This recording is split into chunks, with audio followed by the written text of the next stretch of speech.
Good morning. Good morning, Rochelle. How are you, dear? I'm good. I'm good. Thanks A- again for having me on. Absolutely. As I say all the time, I'm just so grateful that I get to be in your presence, whether it's virtually or in person. It's always uplifting to me to be around you and to hear your thoughts. So we did part one of this podcast about a week or so ago, and this is part two. And today I would like to, if possible, to talk about your career and what you see left in the fight for equality and inclusion. And so I'll ask a couple of questions, but I really like you to kind of just give us a sense of your work. So what you do as the chair of your department, what you look for in that work, and where do you see us going in the bridge of humanity? Okay. A lot of stuff there. So, You so know, let's when talk about the go, department first. Can you just talk about your department and what your work is there, and what you give to your students and to the community through your department?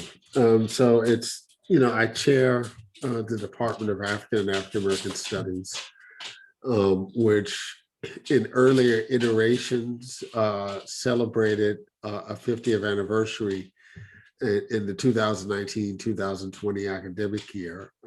It was something that came out of directly from student protests in the late 1960s, specifically the Allen Building takeover in February of 2000, in February 1969, where one of their demands was more faculty and to have a Black Studies program in what was a burgeoning moment for Black studies. The field obviously predates the 1960s, as in there were Black scholars and Black intellectuals writing about Black issues, right? You might think of Frederick Douglass and W. Du Bois and Mary Church Terrell and folks of that nature as being foundational pieces of what we understand as Black studies. But it takes root in the American Academy because of student protests in the late 1960s at places like San Francisco State, Duke, of course, Cornell University, and a range of other institutions. What was so significant about that moment is that, obviously there was a pressure for the integrating of these institutions, more Black students.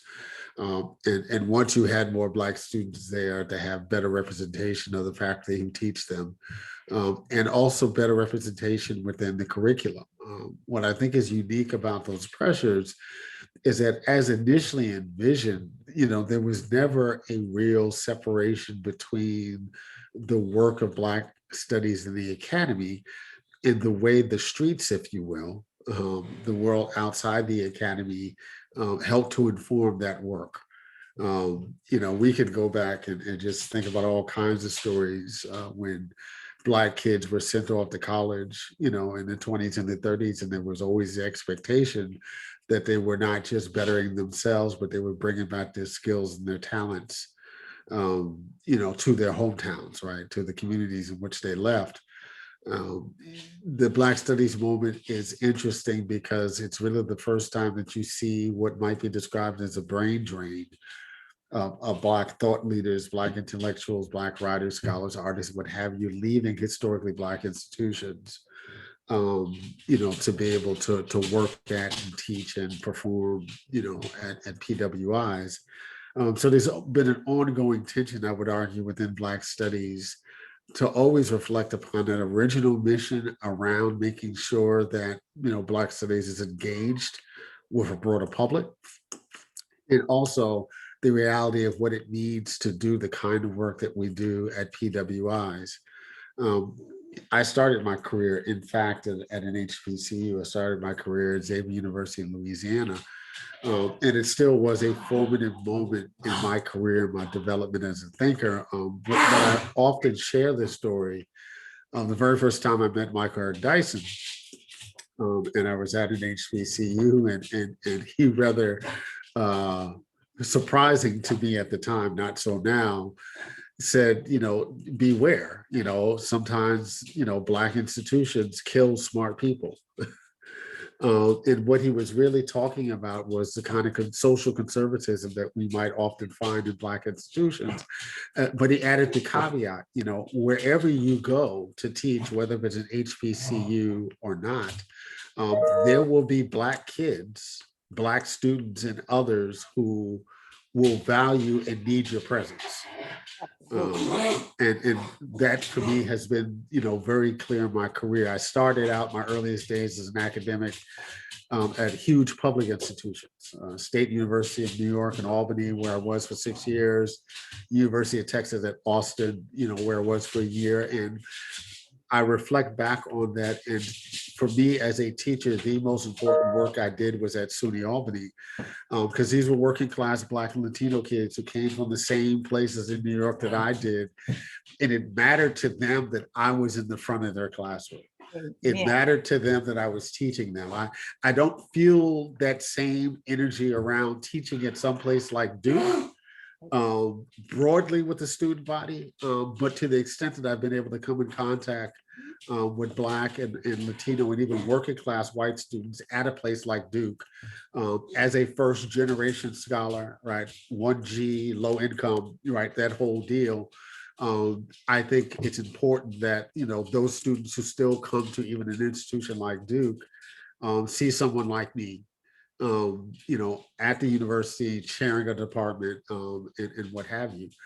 As for the work of Black studies, one of the things that we take pride in, at least at Duke, in terms of our department, is that we're not only one of the most forward-facing, public-facing, it's probably a better word, public-facing entities at Duke, and definitely among the departments in Trinity Arts and Sciences, but one of the most public-facing Black Studies departments in the country. So to be able to talk about, all the time, the way that someone like economist Sandy Garrity, has circulated around the culture, even a professor emeritus like Carla F.C. Holloway, right, who after a distinguished career as a literary scholar, has now written 2 mystery novels, right, that's made her visible. And that work to me is important. And much of my social media work on Twitter and Facebook, right, is really in the service of this public facing scholarship, what we call public intellectualism, 20 years ago. That's been an important, aspect of our department. Also the fact that we're an interdisciplinary department, right? And that's one of the things that marks Black studies and women and gender studies departments as unique, is that we're often bringing together thinkers and scholars from very different disciplines, right, to create this thing that comes out of that interdisciplinarity. And, Duke champions itself as a school that, as an institution that values interdisciplinary scholarship. But when all is said and done, if you look at departments who've been committed to that work over a broad period of time, the Department of African American Studies is one of the best examples of that at the university. Absolutely. And I think your point, so I am a non-traditional student in every way possible. I didn't get my first college degree until I was 45 years old. And I went to a historically Black college. And I talk about this a lot. My time at North Carolina Central was everything to me. So as a non-traditional student, I'm the oldest student in the college. Everybody was 17, 18 years old. And I was committed to learning, but I didn't know how to learn because I had no structure about learning. I learned IT by doing, but this part of learning was certainly different. And it was a brown woman in the English department that gave me my love for learning. One, it was excellent to see her in the front of the class, right? To see a Black person who is guiding students' minds, and then the patience to guide students' minds, because there's a lot that we bring to education that's not necessarily prepares us for education. But this brown woman saw value in me, and she encouraged me all along the way. And I graduated second in my class at North Carolina Central with 2.5 degrees in 2.5 years. And it was because of that brown woman. And I think what colleges, especially predominantly white colleges, do not recognize is the impact of seeing someone that looks like them and can at least somewhat identify or empathize with your struggles while you're going to school. Because in addition to going to school, you're still living, right? You're still going through the trials and tribulations of being whatever you are in school, right? So that's, I Absolutely. think that's very, very important. And it's wonderful that you are there. And the other side of that, particularly in a predominantly white institution, is funding, right? So the institution has the schools that specifically look at issues in Black, is funded in a way that they can, expand the basics of that education. So you aren't just teaching a fixed curriculum, but you can take them to a trip to the Washington, D.C. Museum, or something like that, that you have more than just what you need to get by, but enough to even give a broader experience. So I think that's very, very helpful. So thank you for that. Yep. So we have Dr. Mark Anthony Neal, graduate, author extraordinaire, historian extraordinaire, culturally extraordinary. So we have all of these things that make you who you are. But when you get up in the morning and put on your clothes, what's the thing that you think is the greatest concern? And I'm using concern more for challenge, but greatest concern facing the communities that are Black and brown? I could think in really extravagant terms, in terms of the kind of realities that Black people face on a regular basis. So I would love to talk about, I would love when I wake up in the morning that the first thing on my mind is, prison abolition, or defunding the police, or a redistribution of wealth, right? Those are things that broadly, intellectually, philosophically are issues that are important to me. But when I wake up every morning, it's the same hope that I have for myself, that I hope for all folks, Black and otherwise, is that we have the capability and the facilities to live our best lives. And it's really simplistic, but living our best lives means being able to breathe air that's not going to kill me. I'm asthmatic, right? I've lived 55 years with varying degrees of asthma, and there's nothing like waking up in the middle of the night with an asthma attack and gasping for air, and you realize that there are people whose everyday realities are like that, who don't have quality health care to be able to reach over, right, to find a medical response to this moment of trauma. Living my best life means to be able to eat food that sustains me, and having access to that, right? And how many folks live in food deserts? Living my best life is being able to be sustained by artistic creations, right? Music, visual arts, painting, dance, right? How many folks don't have the financial resources to partake in the arts, right? Or who have physical disabilities, right? That don't allow them to watch and listen the way other folks can.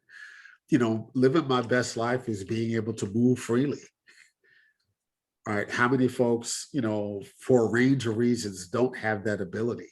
Whether we're talking about folks who are literally incarcerated, or those folks who are, symbolically incarcerated, based in their lived conditions, right? So, for me, the bottom line is, how do we create a world where people can live their best lives? Absolutely. And I think that, we could use a couple of examples. We have Flint, the water crisis in Flint. Absolutely. We have what happened recent here in Durham, the Durham Housing Authority and the McDougal project. McDougal Terrace, yep. You've got all kinds of examples, but even further than that, if you look at the number of people who are disproportionately unwealthy, and I don't mean wealthy being having a gazillion dollars in the bank, but I mean having the basics of being able to feed their children healthy food. So when you look at things like, fast food restaurants where you can eat for $5 a whole bunch of food for $5. And there was a study done, I think it's back in the 80s, where a gentleman ate McDonald's every day for some period of time, and it had caused a health crisis.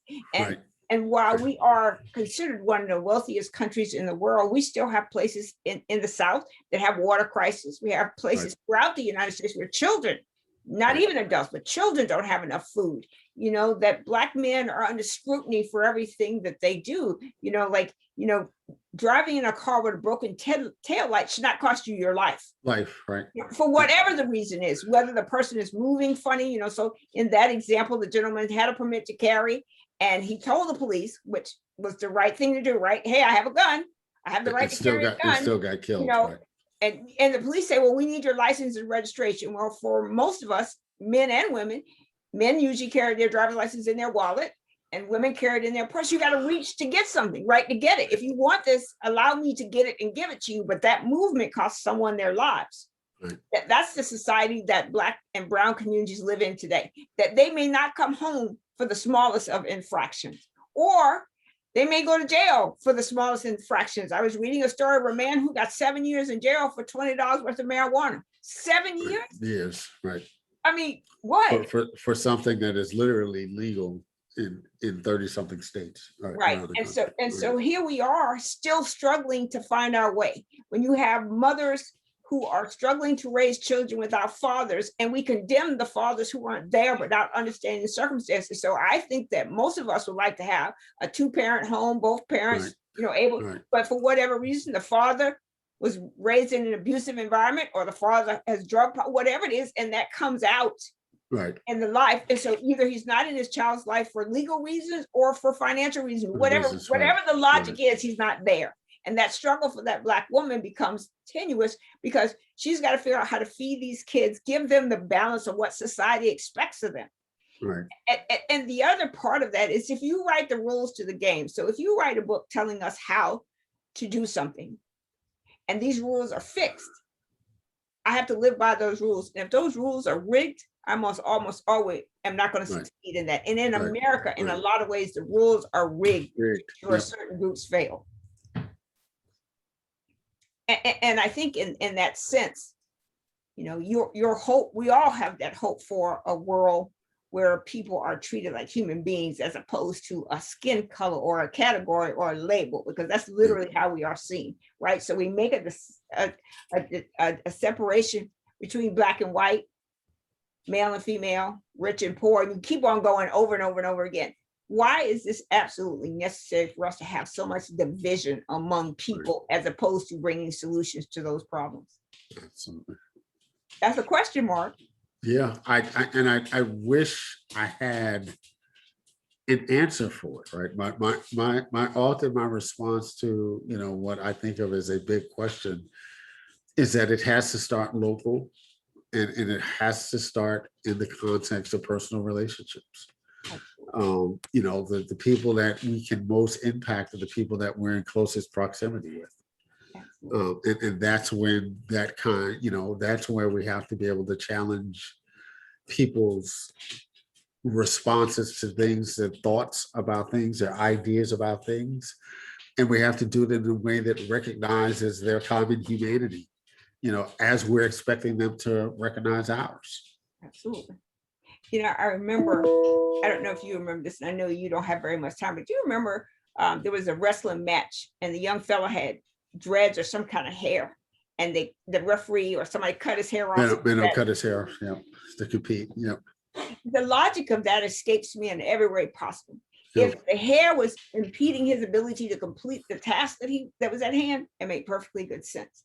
And I heard that this has happened again fairly recently, that someone else had their hair challenged in a sporting event. Softball, here in Durham, in fact. Right. So these little things about us seem to discombobulate the white community to the point that the rules that they set for the game now not only defines how we must look that's appropriate and appealing to them, or we are thugs or whatever that label is that they like to throw around about us. But to me, the challenges of this, and what I hope, people like you and other people that are in leadership roles and the power to bring change, is that they are thinking about the smallest wins that Black and brown people could get does not mean the other groups do not win. In fact, if the Black and brown communities win, everybody wins. Everybody wins. So, voting, now everybody can vote. Right. That's a win for everybody. But we had to fight that fight to win. And then once we win, everyone else wins, right? And all of these battles that exist in our society when given opportunity to do our best, we show up and we do our best, and we blaze a trail for others to do their best as well. So my hope is that, you know, with the books you write, the work you do, your speaking, your cultural work, you know, music, all of these things are mechanisms that can bring about change. We just need to enhance and, you know, support people like you in ways that allow you to continue your work and to bring others into that work so that we can move forward. And Thank you. I would like to ask, how can we help you? What is it that you need? And I'll just say this, just so these chats have been featured on EDUCAUSE. Smithsonian has them. Now, Smithsonian said that, you know, we're probably 2 or 3 years off or they're becoming a part of their artifact collection. But, you know, they have the potential. But I want to use my voice as much as I can to help others make a difference for others, because it's people like you who help me and help others that give us a chance to succeed. So what can we do to help you? What do you need from me and from anyone else in the world to help you? Is there anything we can do? I mean, it's because my work in my mind is work that's really geared towards, you know, our community and beyond. You know, anything that helps us amplify the good work that's being done, you know, in support of Black humanity, in response to anti-Blackness. I think that is important.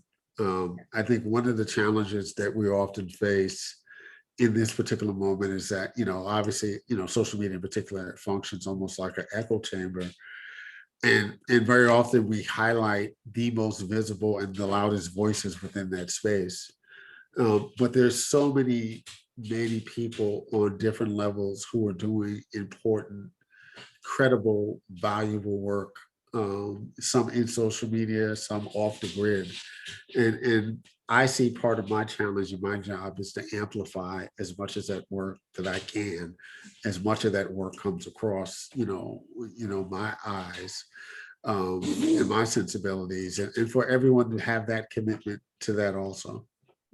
Well, thank you so much. And I hope to amplify you as much as I can in the work that you do. I try my best to follow all of your tweets and post on social media and like them, and I retweet them or whatever. But that is my hope too, is to help people who are doing the good work to be heard and to be seen. And I really think that Duke really doesn't really appreciate the value that they have in you, because they really do have a diamond. They really do. And they are rare to come by. You know, typically when people have been in a field for a while, they become kind of, you know, stoic and kind of stiff. You know, I don't think that's what happens with you. You have evolved and continue to evolve your work and what you're doing and the opportunities that are out there. So thank you so much for that. Well, thank you, Dr. Newton. Yes, sir, Dr. Neal. I am going to end our chat, but please don't leave. I just want to ask you one question after the end. Thank you. So what